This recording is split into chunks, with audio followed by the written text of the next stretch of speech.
6. Le sexe, si on peut le nommer ainsi au singulier, si on peut le nommer tout court en un sens autre qu'anatomique, le sexe ne vient pas du tout ici servir d'exemple ni d'analogie à la problématique exorbitante du pour-soi de l'adoration, c'est-à-dire de comment une lancée, un abandon, une éjection au dehors absolu peuvent se rapporter à soi pour, en quelque façon, paraître au sein de la disparition, annuler l'annulation de tout en se perdant pourtant à nouveau dans l'anneau, dans l'anniversaire et dans leur brisure symbolique. Sexe forme cette contrainte, je cite, la nécessité pour le singulier de chercher dans l'autre le sentiment de soi-même. C'est-à-dire, d'une certaine façon, du pur Hegel. Hegel pur. Sexuel. C'est l'exact revers de l'adoration. L'adoration s'abîme dans la secousse, le bond, ou l'effraction, ce sont des citations, qu'elle adore. Tandis que le sexe se cherche pour soi au dehors, cherche la secousse, le bond et l'effraction. Comme on l'avait déjà lu dans la dissémination, la tendance naturelle du sperme l'oppose à la loi du logos. Mais ce sentiment de soi n'approprie pas, ne réapproprie pas une identité qui aurait d'abord été donnée. Le soi de l'adoration, de la jouissance, se cherche dans l'autre et donc ne s'y trouve pas. On ne s'y retrouve pas, relève spéculative ou pas, ou plutôt la réflexion spéculative ne s'y retrouve pas plus que en face, dans la glace du Rembrandt, ne parvient à se réfléchir le coup du « je mec » échange, écœure, écoule, écrit, écoute. Je mec, M, apostrophe, E, C, et décliné ensuite en échange, écœure, écoule, écrit, écoute. Ce coup, qui n'est qu'un des redoublements interminables de coups qui martèlent, ponctuent, coupent et recoupent ses écrits et ses cris, coups de donc, coups de gong, coups de queue, de glotte ou de glue. Il fait tout ça, s'échange, s'écoule, s'écœure, etc., etc. Il fait tout ça coup par coup et simultanément. Il s'échange de sexe, il s'écœure de glaire, il s'écoule en sperme ou en bave, il s'écrit T et il s'écrit E, il s'écoute. Il s'écoute, non pas parler toutefois, mais fleurir. C'est un livre sur les fleurs, sur la fleur qui, je cite, égale castration, phallus, etc. La fleur qui, signifiant les opposés en les déposant, recoupe, c'est-à-dire traverse, coupe, croise et décroise, je cite, la virginité en général, le vagin, le clitoris, la guillemets, sexualité féminine, la généalogie matrilinéaire, le sein EING de la mère, le sein pareil intégral, soit l'immaculée conception.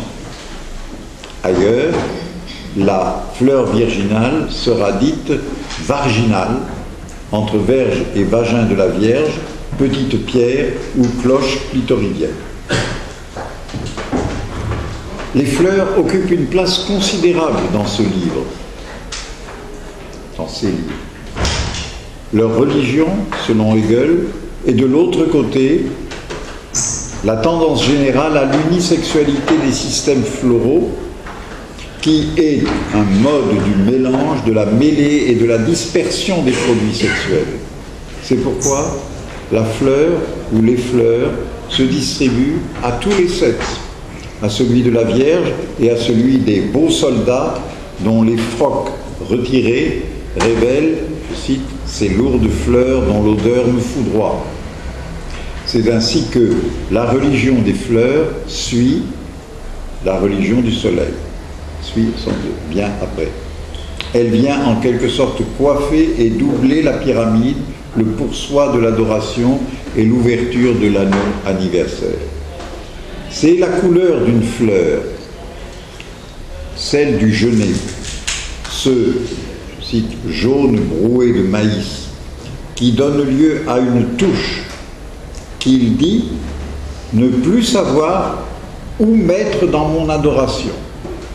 Cette touche dont il donne la place ici pour erratique et arbitraire, il dit que c'est arbitrairement qu'il parle là de la couleur du genêt jaune, n'en est pas moins la touche qui cherche le plus vivement à le toucher. Il écrit « Je n'aurais rien fait si je n'ai pas réussi à vous affecter de genêt, à vous barbouiller, colorer, encoller, à vous rendre sensible depuis l'affect le plus propre de ce texte. » Il ajoute aussitôt « Mais y en a-t-il? Et de quel texte? Du sien, du mien. » Or, c'est juste après qu'il assure, comme je viens de le citer, placer cette touche ici, cette couleur de fleur jaune qu'il dit ne savoir où placer. Une autre fleur jaune, pourtant, le réséda, a fourni la couleur des pantalons d'où se tirent ces lourdes fleurs que j'ai citées à l'instant.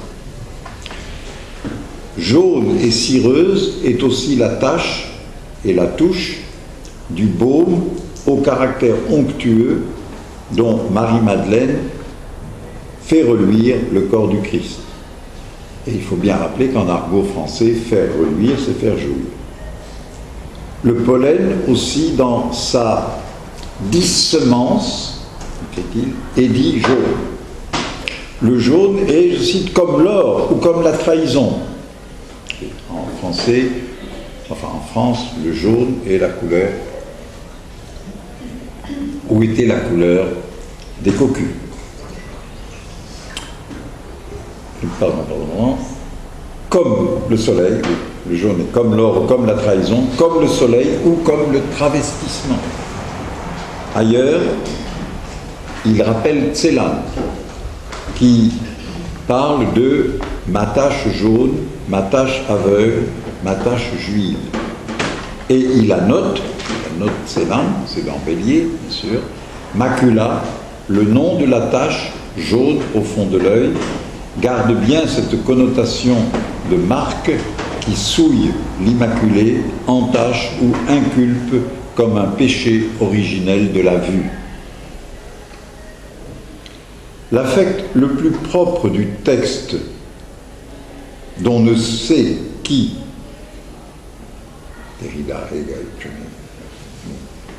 l'affect le plus propre du texte, c'est l'affect dont il veut, dont il nous doit nous souiller, nous barbouiller et nous encoller. C'est le baume, le foutre, le lait, la sève divine de l'unité, citation, ou la blancheur sibylline de la femme, autocitation, aussi bien que, citation, la glu clitoridienne, le cloaque de l'avortement, le hoquet de sperme. Il faudrait à la suite enchaîner sur toutes les secousses, les saccades, les sécrétions, les suctions, les coups de glotte et, je cite, l'émergence ruisselante, luisante, glissante qui fait jouir Jean lorsqu'il sort de l'eau les corps baptisés. Ce Jean-là, le baptise, qui le fait jouir et, citation, désir de s'ensevelir dans une plénitude liquide. En face, colonne de droite, ruisselle l'interminable article de dictionnaire sur le mot classum, avec tous ses renvois au glas, au bruit de cloches ou des trompettes. Ça coule et ça claque, ça s'y embarbouille et s'y noie dans ce brouet de plénitude où l'unité d'une vie nouvelle copule avec toutes les dispersions et toutes les débandades. L'affect le plus propre est celui qui affecte le propre en général. Je cite, la contradiction qui habite le propre lui-même, son péché originel, son péché comme origine, et qui veut qu'il soit enlevé à lui-même pour être proprement ce qu'il est, un propre en rapport avec un non propre ou avec un non, N-O-N, ou avec un autre propre, lequel à son tour, etc. Tout tourne autour, à nous, anniversaire.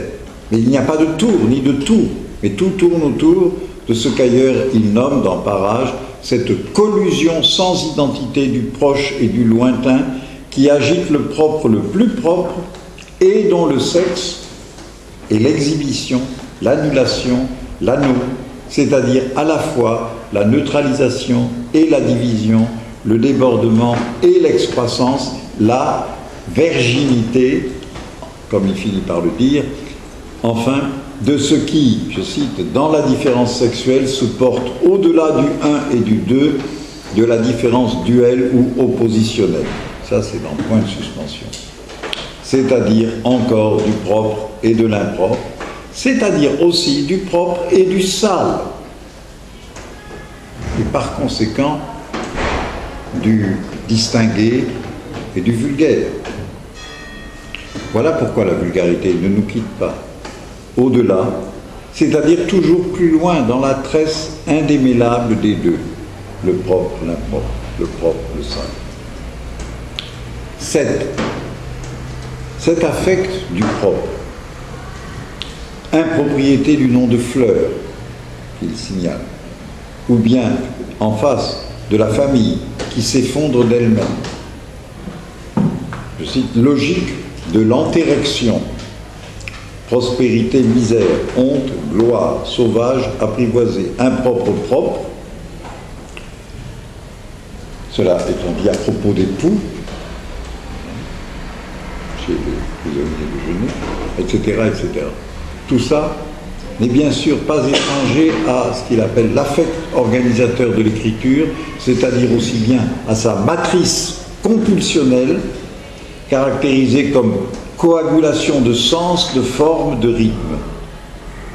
En face du contrat de mariage et de la nécessité de dépasser son formalisme afin d'entrer dans la pudeur qui réfrène l'instinct pour le faire mieux jaillir, chez Hegel, bien sûr, cette coagulation s'offre comme une torsion sur soi, un spasme de celui qui s'écrit, écrit, s'écrit, et qui sent les secousses d'un sens qui se prend en rythme, d'un sens qui gicle avec la battue des mots et des phrases.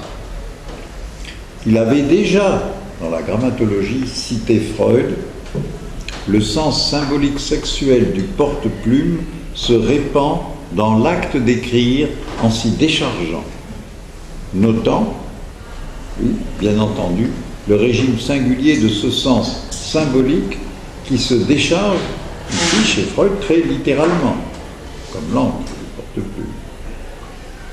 La même citation de Freud contient aussi cette remarque. À l'origine de la signification symbolique sexuelle du porte-plume, il y a probablement celle de l'arme et de la main. Une main agressive, donc sadique ou exhibitionniste, est-il précisé. Peut-être celle qui branle le jaloux de soi-même qui se manque et ne peut même pas se réapproprier sa jalousie comme sienne, ni parvenir à, je cite, s'attoucher, s'accoucher, se donner naissance, puis se bander à mort, se masturber ou se baiser soi-même en s'écoulant de point, je mec, je manque. M'-E-N-C. Je mec, on l'a déjà rencontré, est apparu dès la première page, en tant que moignon d'écriture, dont la première extension est je m'écris, et a été complétée par je m'échange, j'ai cœur, écoute, écoule, etc. Et ailleurs, je m'écarte et aussi je m'écrase. Mais je manque reste sans extension. Moignon brandi vers nous, lecteurs, mal à l'aise, bien qu'avertis.